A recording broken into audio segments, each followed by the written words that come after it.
Hey, welcome back. I'm John Stark from MicroMovieGuy.com, and this is a Talking Oscars segment, but this is really Talking SAG segments. Um, yeah, SAG Awards they're being aired on YouTube this time around. I'm a blind film critic. I don't know how that's gonna work out for me, so I think I'm just gonna find out later. God, what? Um, but it's gonna be on Netflix's YouTube channel. They now have the rights to the SAG Awards, but they couldn't figure out how to do it on their actual streaming platform live in time, which is weird because I think like a month later they have like a live comedy special from Chris Rock. So I feel like they probably could have pulled this off. They just chose not to. Um, yeah. So what are my SAG predictions? Well, coming out of BAFTA, which, you know, when you look at the acting wins there, you'll have some overlap. Otherwise, it doesn't really matter. Nothing else really matters because these are the actors. This is the acting branch. And I do believe that every member of SAG votes for the winners. So, this is everybody. These are the people who pay their SAG dues and are stuck being waiters in a restaurant, and they keep attending auditions because they book commercial work. There are a lot of people who are SAG members that don't necessarily. This isn't. We're not trying to figure out what like Harrison Ford and Sean Penn are voting for. You're trying to figure out what a lot of really average people are voting for. Like I know people who are SAG members in real life. So yeah. I mean, I could just ask them, like, who'd you vote for? I don't think they're supposed to tell me, but I could try. So, first of all, any conversations about other awards things don't necessarily matter, but we'll get into that. Stunt ensemble. I was thinking about this. This is the award that people just don't really care that much about. But what does it really mean? Stunt ensemble. And it's an interesting crop of nominees here.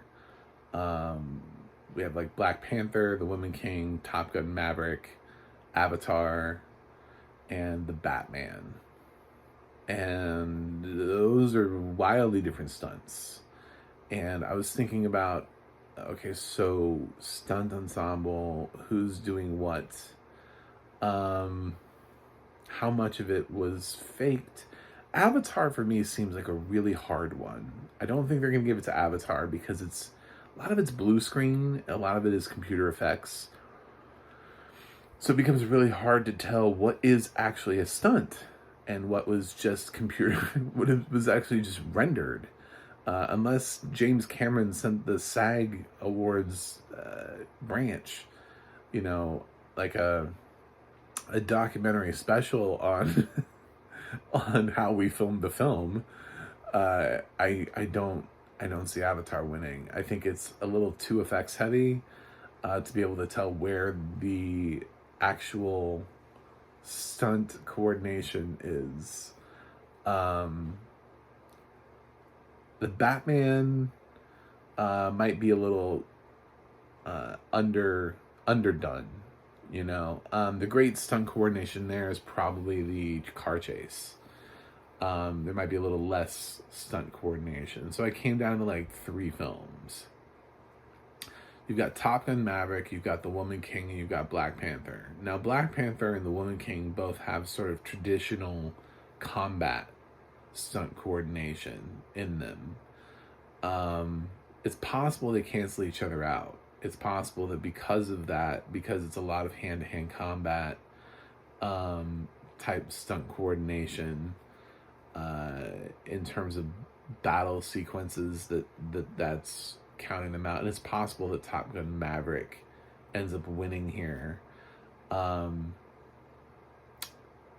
with the stunt coordination being, I suppose, the fact that other than Tom Cruise, who is able to fly on his own, every other actor had a pilot with them when they were filming those scenes. So it was made to look like they were flying, but somebody else was actually flying that plane. So because of that, that person, I, deserves recognition. There is also that whole scene at the end of the film with Tom Cruise and Miles Teller where they were behind enemy lines. So I mean, there's stuff there. So what do they want? Do they want the sort of more obvious stunt coordination, which is what the Woman King in Black Panther has? Do they want the cool, we've done it for the first time stunt coordination that Top Gun Maverick has? I don't know. My gut instinct here says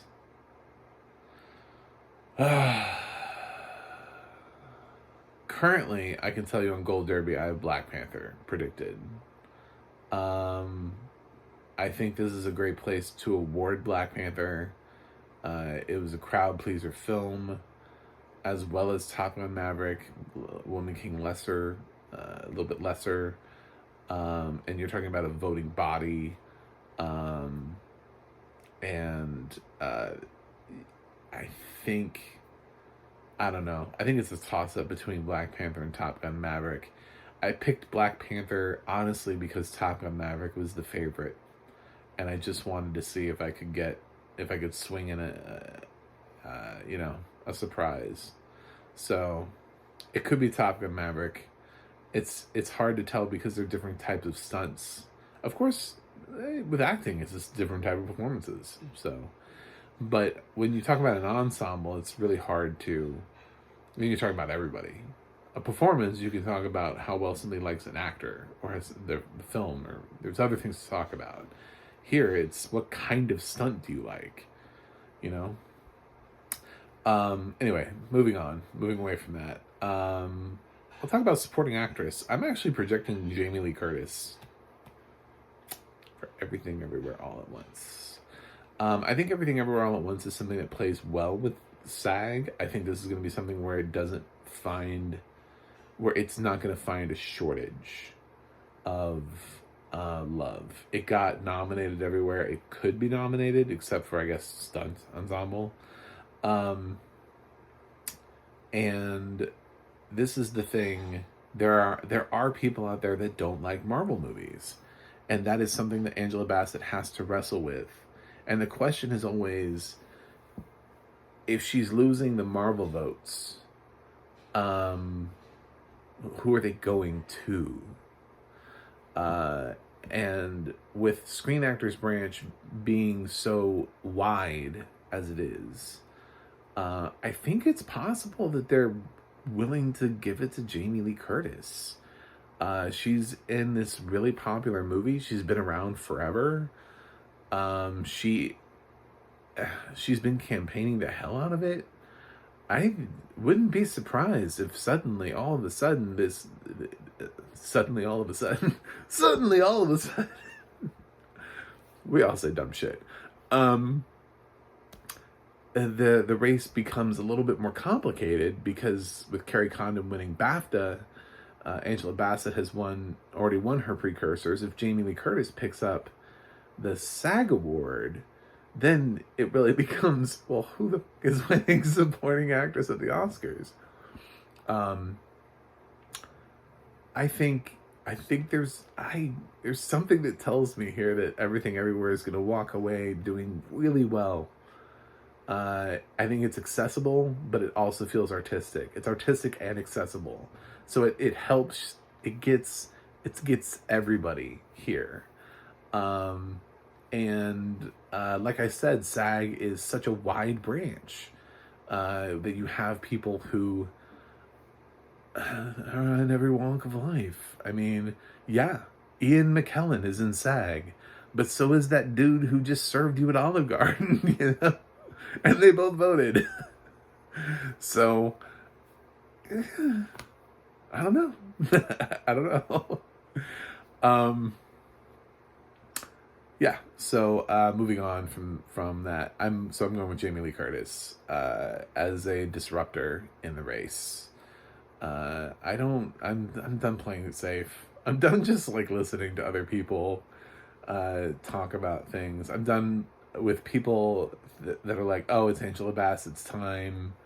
What if her thing was just the nomination? What if the people voting for her never intended for her to win? They just wanted to get her nominated again. What if they just realized it had been 29 years since the last time? We assume that everybody who voted for Angela Bassett for the nomination intends on voting for her for the win. That's kind of a stretch, to be totally honest. It's kind of a stretch. You don't know how many second, third place votes she got along the way, and now she's losing out to first place votes. So I don't know, but something tells me it's possible that Jamie Lee Curtis could end up taking this. Okay, so supporting actor. I was. Funny thing was, at the BAFTAs, I projected it. I said I predicted the wrong Banshees Boy. I put Brendan Gleeson. They gave it to Barry Keoghan. Yeah. So, I knew he wasn't going to win the BAFTA. He's going to win the SAG. Ke Huy Quan is going to win the SAG. I don't necessarily see them changing that narrative. Kay has the perfect narrative for people who have been counted out, who did something and they haven't worked for 20 years and they're like, oh my god, I really hope I can ever get work again. I mean, like, the fact that he popped back in and you're like, man, this dude was from my childhood. I mean, yeah, he's got a great narrative for SAG actors. So I think it's possible that Kay easily wins this award. So I'm moving on. I'm not even going to talk about a backup. That's how sure I am. I don't think there's anybody he's close to. I don't. For actress, this is the interesting thing where we get to. It's still an awards ceremony. And we have a couple of people now. Viola Davis has upset it a couple of times. There've been a couple of times where the person who goes on to win the Oscar loses the SAG to Viola Davis. It happened with Meryl Streep, and it happened with Frances McDormand. There are two people who both, when they went on to win their third, so it's almost like Cate Blanchett has to lose, but does she have to lose to Viola Davis? You know what I'm saying? Like, Meryl Streep, yes, for Iron Lady, lost to Viola Davis for The Help. When Frances McDormand went and got her third Oscar, the year she won her third Oscar, she lost to Viola Davis for Ma Rainey's Black Bottom. So now Cate Blanchett is up for her third potential Oscar win, and Viola Davis is in the category. It is not beyond me to say that Viola Davis could win this. However, I believe Viola already has 3 SAG wins. So she's won a lot of SAG awards. I think the sheer fact that Viola is in a category signals to me that possibly shenanigans may happen and Cate Blanchett won't win. Plus, Cate Blanchett has been very, like, anti-awards, which is, it's something to think about. Why give an award to somebody who doesn't want one? I mean, that's something I would think about if I was voting. It's probably one of the only things I would think about, especially if I was trying to Sophie's Choice my way between 2 actors. If there was one who seems incredibly gracious and is giving speeches and is like, oh my god, thank you for this award, and there's another person who's like, why are we doing this? I don't understand. I'd be like, well, fuck you. I'm gonna pick this person. Yeah. So I'm gonna pick Michelle Yeoh and say that people go for that, and that Everything Everywhere sweeps the 3 categories it can possibly sweep in acting, and this becomes the big night for EAO that it's been waiting for. It counterbalances the BAFTAs, and it makes Oscars really interesting. Because then it's like, oh, it did really well at SAG, it did terrible at BAFTAs. What the hell is happening? So finally at for Best Actor, I'm sorry. I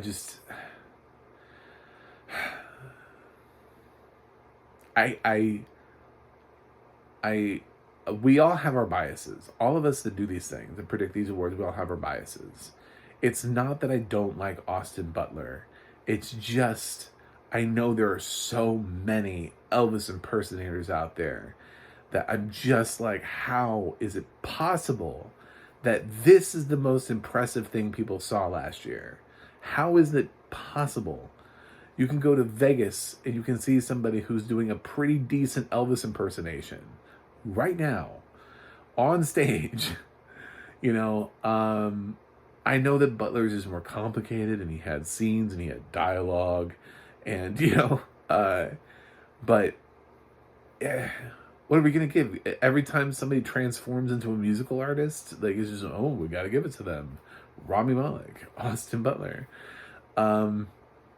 Because that's not true either. There have been plenty of talented actors who have never, who don't get the awards for playing real life musicians. Chadwick Boseman is a great example of that. Get On Up. What happened with that? You don't just win because you played a famous artist. So I'm sticking with Brendan Fraser. Brendan Fraser gave a great speech at Critics' Choice about being an actor, about being a working actor, and I think that speech had to have resonated with the Screen Actors Guild. I think he's an actor that people like. I think he's an actor that they've seen their whole careers. There's got to be a Brendan Fraser movie that you like somewhere in his career. And he's a person to root for, and he gives a serious performance. I'm gonna say Brendan Fraser, and I'm gonna say it makes the race a lot more interesting than just saying Austin Butler and then Austin Butler just walks into the Oscars. I think we're still gonna be in a place where the Oscars are gonna be very interesting for every race except supporting actor. I think there's people to talk about in every other race, so I'm sticking with Brendan Fraser. This is a category, by the way, that nominated Adam Sandler. So just keep that in mind. If you're trying to think about, like, where do these people think? Like, how do these people think? Just remember their fifth nominee was Adam Sandler for Hustle. So they like actors who are likable. For ensemble, Everything Everywhere. Yeah, I mean, it's gonna win like 3 awards down the line, and then it's gonna win ensemble. So I don't know how that doesn't win. I don't know, as a backup. I think it's more likely that as a backup it wouldn't go to Banshees, and it would just be something like, it would just like be a mind fuck. It would be like Woman Talking, like, honestly. But I think Everything Everywhere hit all the right notes. I don't know what this race does for the Oscars, because it's another race where Everything Everywhere is not up against All Quiet. All Quiet got shut out by SAG because I don't know, but I really don't know, because Parasite has won this award before, so I know it's possible for foreign language films to be in this race. So there's no real good reason why All Quiet is not here, but BAFTA has just put All Quiet very much in the race, and I think PGA is about to give their award to Top Gun Maverick. So our Oscar conversation is about to be very interesting. And as some people have noted, we still have Writers Guild, and that could make things interesting. Banshees was not nominated an original screenplay at Writers Guild, so it doesn't give us a test of how Everything Everywhere does against Banshees necessarily at the Oscars. But it does mean that Everything Everywhere will win Writers Guild for Best Original, and for Best Adapted, does Women Talking have the strength, or will they end up picking like Top Gun Maverick? So I don't know. We shall see, but that's what I'm here for, is to talk about stuff like that. Anyway, thanks for watching. Thanks for subscribing. Those are my SAG film nominations. TV nominations, I looked at some of them and I was like, what is happening here? What is going on in this Why is Anthony Kerrigan in Best Actor in a Comedy? Again, personal bias, he's the reason ever since he started playing on Barry, I've liked the show a lot less. I'm like the only person in the world who doesn't understand or get his performance. And it's a supporting performance. And I look at the film, I look at the actors nominated, and I go, okay, I've got 4 lead actors and Anthony Kerrigan. And how did Anthony Kerrigan get here over Henry Winkler? Like, even if you're going to nominate a supporting performance from Barry, why did you pick him? There's so many other lead performances, so many other performances in general that could have been nominated. I'm baffled. I have no idea how the TV branch is going to react when they're nominating shit like that. I'm just go with God. Enjoy. Thanks for subscribing, and I will see you guys on the other side.